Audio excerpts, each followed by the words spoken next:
my dear students. I am Ujjwal Srivastava, your social studies trainer. In this class, I am going to continue with the same chapter, that is print culture and the modern world. So here I am going to take the two topics, that is print and the people, and print and censorship. These are the two last topics of this particular chapter. So when we talk about print and the people, so we are going to talk, what we are going to talk about, written there on page number 126, 8.2. Very cheap small books were brought to markets in 19th century Madras town and sold at crossroad, allowing poor people traveling to markets to buy them. Public libraries were set up from the early 20th century, expanding the access to books. These libraries were located mostly in cities and towns, and at that times in prosperous villages.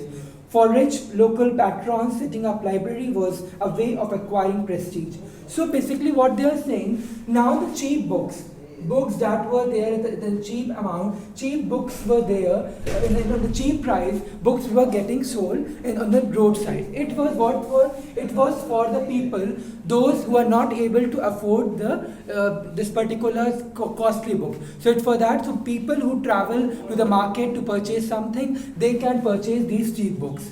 And poor people started setting up libraries, and this particular setting of library created prestige among them, those who were poor.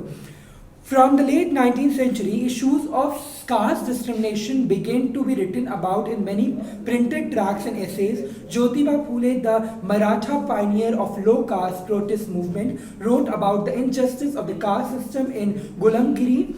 In 20th century, B.R. Ambedkar in Maharashtra and E.V. Ramaswamy Naikar in Madras, better known as Periyar, wrote powerfully on caste, and their writings were read by the people all over India.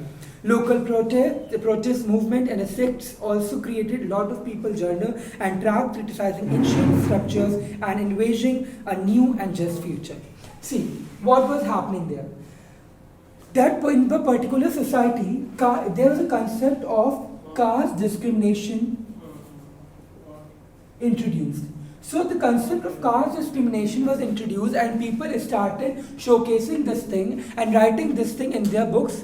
So particular caste discrimination was started writing in the book. Jyotiba Phule, B.R. Ambedkar, Periyar, these were the people who have written something on this and fought for this particular caste discrimination.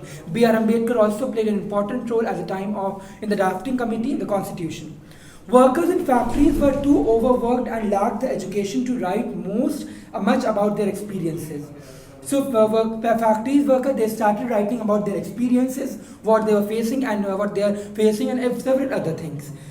But Kashi Baba, a Kanpur mill worker, wrote about and published Chote aur Bade Ka Sawal in 1938 to show the links between caste and class exploitation. So basically there is a person known as Kashi Baba.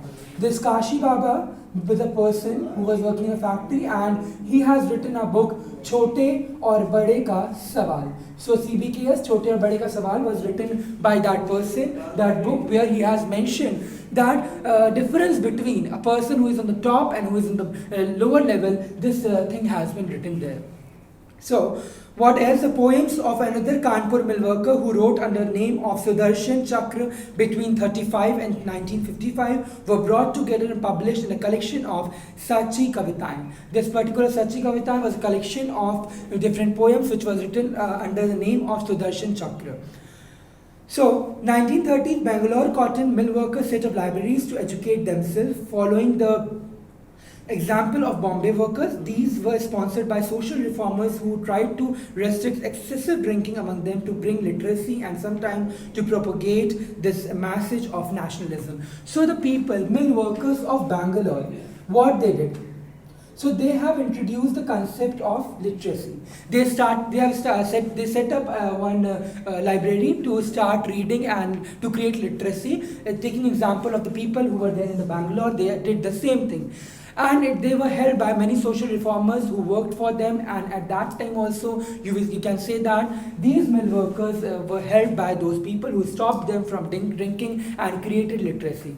So that's all for this thing. Now last topic, of which is very small, that is print and censorship. About censorship, I have told you in class 9th also what censorship is. Whenever we talk about censorship, it is related to media, and it can also include films as well. Whenever we talk about this word censorship, censorship means whenever government impose censorship, in that case, the particular media has to show before publishing anything. In that case, whatever content media is going to publish can be seen first, filtered by the government, and then it can be published. So, before 1798, the colonial state under the East India Company was not concerned with censorship. Earlier, there was no concept of censorship.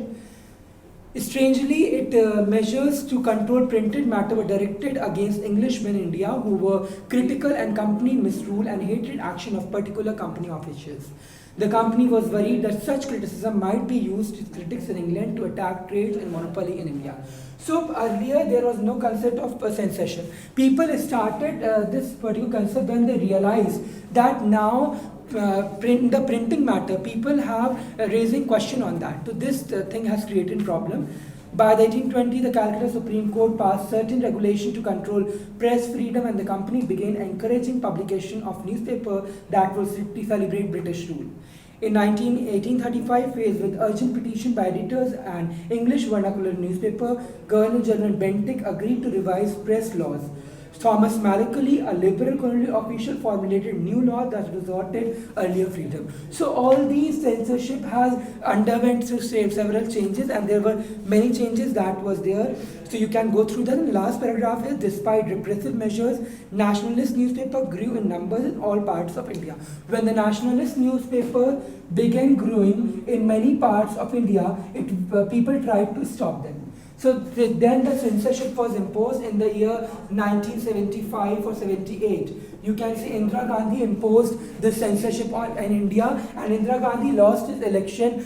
She lost election after the censorship. When the next election came, she has lost this election. The censorship is just for the media to control that they are not writing anything which can create chaos among the people. So that's all for this chapter. We have read about all the aspects from China to India. I hope I have made everything clear. Thank you so much.